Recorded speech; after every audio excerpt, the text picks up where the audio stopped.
This is Mingo from ComNav Technology.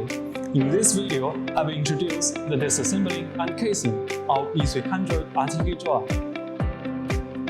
Long press on the power button to turn off. Take out the battery. Put it into the transport case. Rotate the motor in the opposite direction of the arrow to remove the propellers. Put them into the transport case.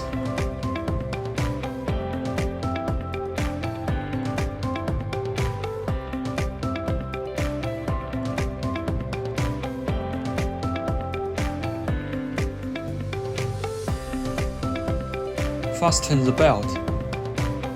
Release the lock and take out the payload. Fold the legs.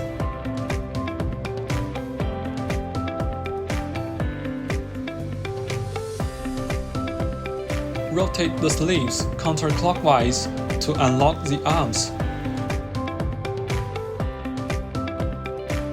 Fold the arms. Tie the drone body. Put it into the transport case. Close and lock the case. Thanks for watching. See you next time.